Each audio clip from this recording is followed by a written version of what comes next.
it's Ty and welcome back to my channel. So after almost 2 weeks na MIA ako dito sa YouTube, and now I am back with another episode of Taste Test by Ty. At ang taste test natin is the newest release from Greenwich. So nag-release sila ng kanilang bagong variant ng kanilang pizza wrap, and yung original ay yung nirelease nila yung pizza wrap, vinidyo ko din yon, yung ham and cheese and yung steak nila. Nandito yan sa YouTube ko, tignan nyo na lang if hindi nyo pa napapanood. Pero now we have a new episode nga of Taste Test by Ty featuring yung bagong flavor ng kanilang pizza wrap, and this is so interesting kasi yung kalaban nilang pizza chain dito sa Pilipinas, sila yung nagpasikat talaga nito. And let's see kung paano yung take ng pizza ng Greenwich sa sobrang sikat na flavor na to. So nag-release sila ng creamy spinach pizza wrap. So ito yung taste test natin for today's video. Syempre pagdating dito, yung standard talaga natin is yung kalaban nilang brand. Pero let's see if lumalaban ba tong creamy spinach nila. And also inano ko na expectation ko kasi mas fan ako ng red sauce sa white sauce, kaya medyo let's see if makukuha ba nito yung aking panlasa. So if interested kayo malaman yung comments and thoughts ko about this, just continue watching. And before we start, please don't forget to subscribe to my YouTube channel and click the notification bell button para notified kayo whenever I upload a new video. And comment your video suggestions. If meron kayong gusto makita sa channel ko, just comment it sa comment box below. And if accessible sa akin yan, talaga nga namang i-film ko sa harap nyo yan. And also, follow me on my other social media accounts. If a-flash ko na lang sa screen yung handles ko. And by the way, mas madalas ako mag-upload sa TikTok, as in daily ako nag-upload doon. Kaya kung gusto niyo makita yung mukha ko araw-araw, follow me on TikTok kasi doon ako madalas mag-upload. So without any further ado, umpisan na natin ang taste test. So bago natin umpisa ng taste test, sa pricing muna tayo. This is 99 pesos for a la carte. So yan, tikman na natin tong creamy spinach nila. Overflowing yung creamy spinach, if mapapansin nyo. So tikman na natin.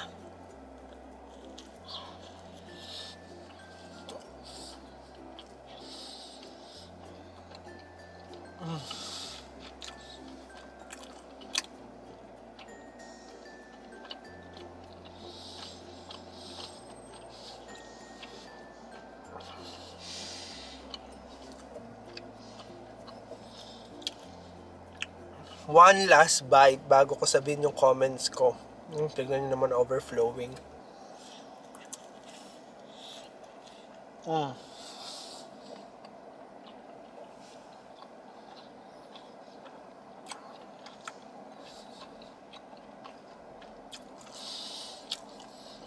Feeling ko ASMR to.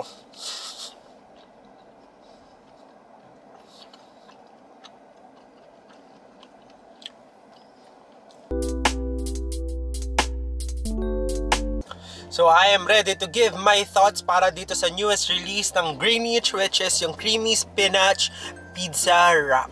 So for me, sobrang solid na tong product, or sobrang solid ng variant na to, kasi yung creamy spinach niya, overflowing nga yung pinaka-filling, which is a thumbs up agad kasi nga hindi tinipid yung filling. Also, yung creaminess niya is saktong-sakto. Meron kasing mga cream-based na mga pasta or pizza na nakakaumay. As in, pagkabite mo pa lang, ay ayoko na, nauumay na ako. And this is not ganon. Sobrang solid nung creamy spinach niya. Hindi ganun ka-creamy. Yung creamy na hindi nakakaumay.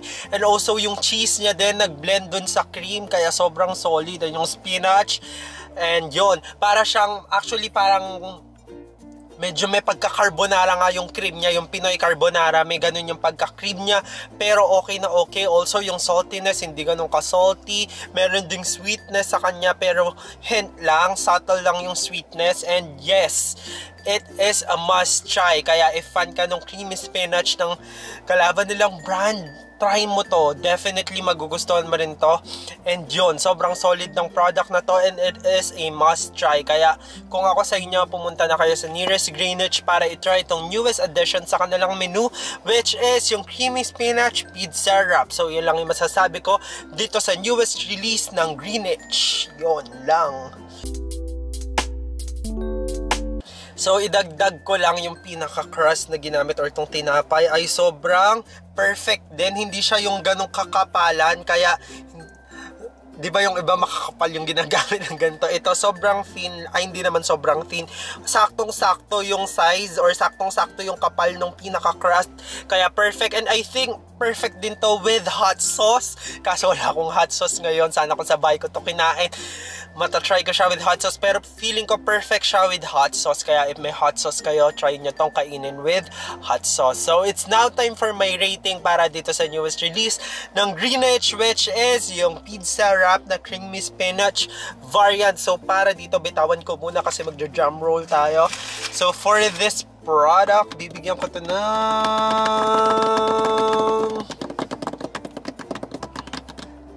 It's a 9 out of 10 for me. Ayun, sobrang solid and a must try. Pero, syempre, sinabi ko nga dun sa introduction natin na mas fan talaga ako ng red sauce. Kaya mas pipiliin ko pa rin yung red sauce. Pero, don't get me wrong, sobrang solid na to and it is a must try. Ilang beses ko na sinabi, kaya i-try nyo na. Recommended ko talaga na i-try nyo. So, that's it for this episode of Taste Test by Tay. And if you did enjoy watching my video, you know the drill. Like, share, subscribe, and click the notification bell button para notified kayo whenever I upload a new video. And comment your video suggestions. If meron kayong gusto makita sa channel ko, just comment it sa comment box below. And if accessible sa akin yan, talaga nga namang ita-try natin yan at iti-taste test ko sa harap niyo yan. And so yun, dahil nga medyo napapadalang yung upload ko dito sa YouTube, i-follow nyo ako sa TikTok kasi doon talaga sobrang solid yung upload ko. Everyday talaga and everyday may tinitaste test ako doon.